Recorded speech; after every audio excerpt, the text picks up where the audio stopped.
ONR Radio. C'est sur www.onradio.com. Kid Dedi Depreto, c'était sorti, je crois, sur son tout premier album. C'est un artiste qui a vite percé, mine de rien, avec un très joli texte, un texte extrêmement fort, qui parle de ce que devrait être un garçon, un stéréotype de genre. Et c'est un peu en lien avec ce dont on va parler aujourd'hui, mais je vais vous laisser le soin de présenter tout ça. Aujourd'hui, on est donc avec la Maison de l'Égalité, avec Sandrine et Elisabeth. Alors, Maison de l'Égalité femmes-hommes de Rochefort, je précise. Catherine et Stéphanie, qui sont toutes deux hypnothérapeutes chez Hypnocap. Et Martine, qui s'est inscrite à l'atelier du côté de la Maison de l'Égalité. De quoi allons-nous parler aujourd'hui ? Quoi ? Et oui, de quoi nous allons parler aujourd'hui ? Eh bien, écoutez, Eddie Depreto a un petit peu annoncé ce sujet. Nous allons parler des croyances limitantes. Et pour commencer, peut-être, je vais vous donner une définition de ces croyances limitantes, une parmi d'autres. Qu'est-ce que c'est que des croyances limitantes ? Ce sont tout simplement des pensées ou des convictions qui restreignent notre potentiel ou notre capacité à réussir et à agir. Alors, pour illustrer ce propos, j'aimerais vous raconter une histoire assez, on va dire, appropriée. C'est justement, en parlant du quoi, on va parler de grenouilles, en fait. C'est l'histoire d'un groupe de grenouilles, justement, qui décide de se lancer un défi particulièrement ambitieux, c'est de gravir une montagne. Alors, c'est un sommet qui est escarpé, qui est difficile. C'est un défi énorme, mais bon, les grenouilles se lancent dans ce défi.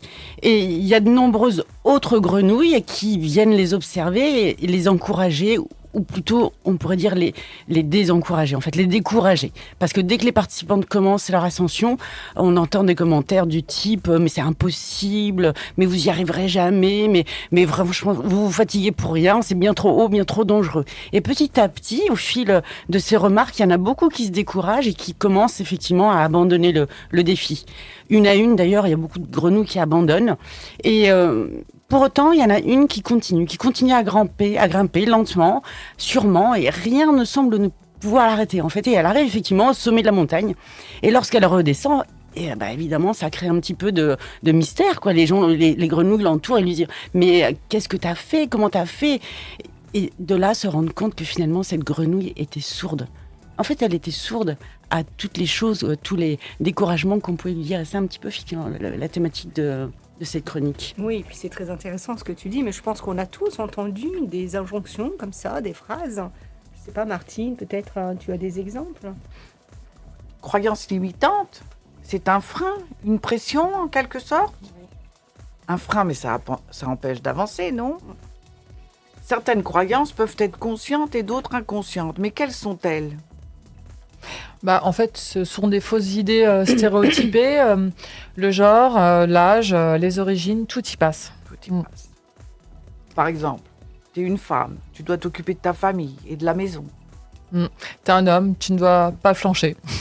Tu ne dois pas avoir peur. T'es bien trop vieux pour te lancer. T'es trop jeune, t'as pas d'expérience. Les généralisations, les jugements, les règles, les imprécisions sont tous des indicateurs précisés par Maud Ankawa dans son dernier ouvrage intitulé « Respire ».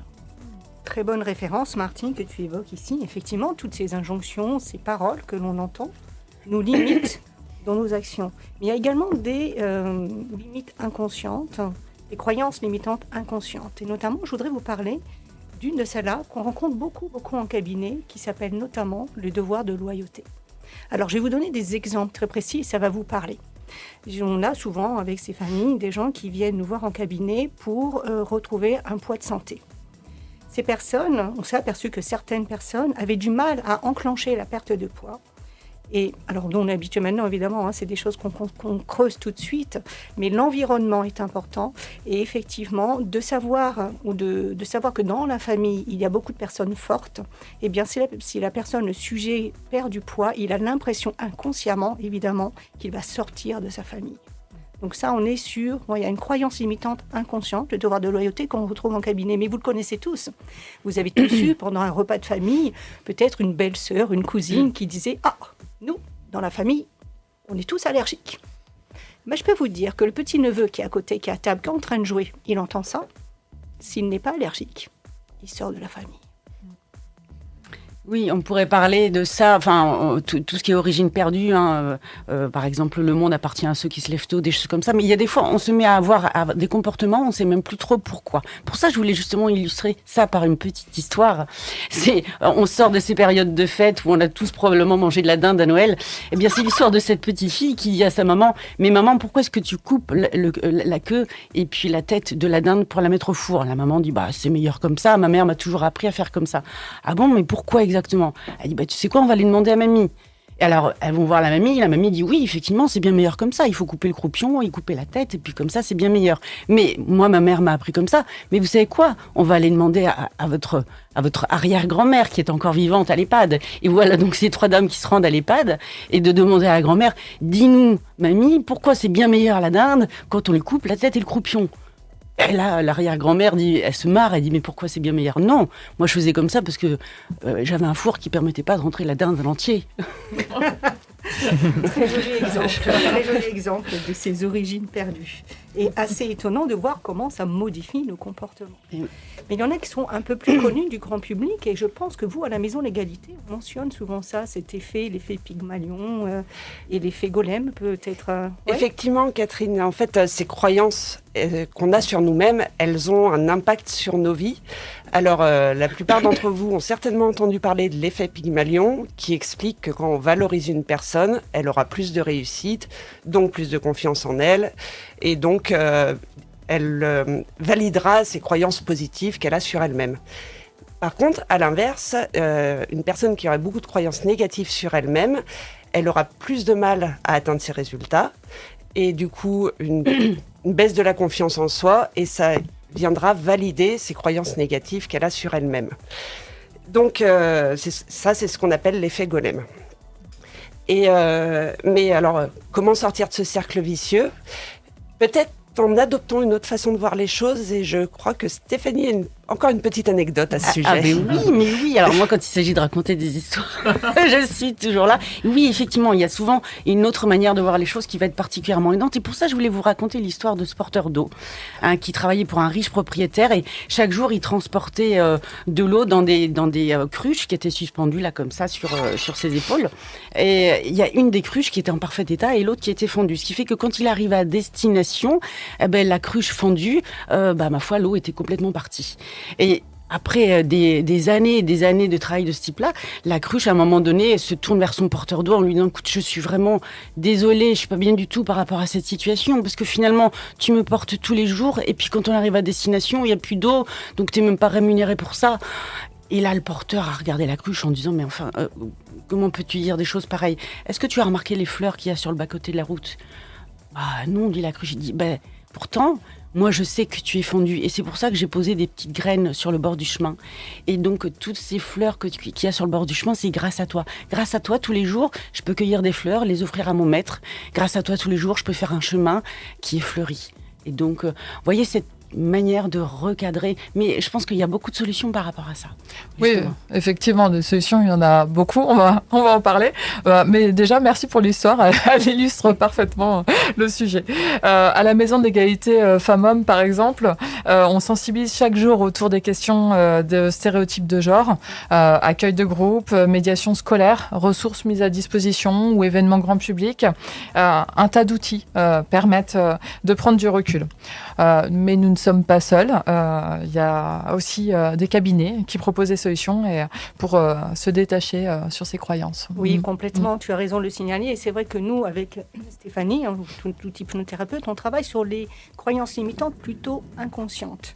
Et il y a beaucoup d'outils pour vous aider à vous sortir de ces croyances et à avoir un autre regard sur vous-même. Et notamment, il y a un outil qu'on utilise qui est issu de la PNL, la programmation neuro-linguistique, qui s'appelle le langage transformationnel.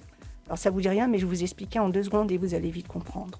On a tous des définitions de notre identité un petit peu particulières. Et les mots qui sont utilisés pour nous définir sont très, très importants. Donc, je ne sais pas si on peut peut-être travailler un petit peu sur un jeu comme ça, sur des des formules que l'on a par rapport à notre identité. Je ne sais pas si vous avez des exemples. Eh bien, Catherine, si par exemple une personne se présente devant toi et te dit ah, moi je suis trop timide, j'ose jamais faire les choses, aller vers les gens. D'accord, ça c'est des choses qu'on entend souvent en cabinet. Hein. Je n'oserais pas, je suis toujours timide, je suis jamais. Alors déjà les termes toujours, jamais. Quand vous parlez de vous-même et que vous avez ce genre de termes, qui sont, on appelle nous des généralisations, eh bien travailler la généralisation, ça veut dire quoi? Tout le monde, jamais, jamais. Vous n'avez jamais pris la parole et senti à l'aise à un moment donné. Donc une personne qui me dit je suis timide, je lui dis mais tu fais partie de ces rares personnes qui savent écouter et qui interviennent à bon escient. Je te félicite. Donc vous voyez, on inverse un petit peu la tendance. Et si la personne justement disait ah, moi je me fixe des objectifs mais jamais j'arrive à les atteindre. Alors sur ces personnes-là, déjà, tu vois, il y a le mot jamais. Hein. Donc, avec Stéphanie, on a ce réflexe, toujours sur cette généralisation, on casse. En fait, on fait trembler ces croyances limitantes inconscientes. Et ce jamais, ça veut dire, il n'y a pas une fois où tu as atteint un objectif. Évidemment, la personne trouve une expérience. On va aller chercher les ressentis par rapport à cette expérience positive. On fait remonter cette ressource. On parle de ressources en hypnothérapie. Et on va décupler cette ressource et la placer dans un futur prochain sur un objectif qu'on va l'aider à définir selon des formes très particulières. Merci, ça permet de positiver un peu tout ça. Alors, un dernier petit exemple pour la route. Allez. Une personne qui arrive qui dit ah, je suis trop bavarde, je saoule tout le monde. Alors, je suis trop bavarde. Alors, on reçoit beaucoup d'enfants au cabinet. Et alors, ça, on l'entend, mais quasi systématiquement. Parce qu'en fait, c'est un regard qu'ils ont de leurs parents, hein, finalement. Parce qu'un enfant, jamais il se trouve trop bavard. Hein. Et donc, à cet enfant-là, je lui dis waouh, mais c'est super, à ton âge, tu sais déjà t'exprimer. Et tu t'exprimes devant tout public. Bravo, c'est bien, continue. Alors évidemment, les parents peut-être nous en veulent après, mais on reste sur quelque chose de très positif. Donc, je récapitule le jeu si vous voulez le faire aussi en commentaire, sachant qu'on republiera aussi cette vidéo, vous pourrez le faire en commentaire sur YouTube. Essayez de trouver sur vous 3 adjectifs qui vous caractériseraient mais négatifs et essayez de les transformer en quelque chose de positif. Vous allez voir, c'est vraiment pas facile. Je vais vous laisser quelques minutes si vous voulez vous prêter à l'exercice. Merci beaucoup pour cette chronique, bravo. Merci. Et entraîner, c'est vraiment la meilleure. Hein. C'est beaucoup de travail, on a préparé cette chronique sur plusieurs semaines et c'est vraiment un très bon exercice. Vous pouvez aussi le faire en vous inscrivant aux ateliers de création de chroniques qu'on propose à la mission locale. Encore une fois, c'est sur l'inscription.com.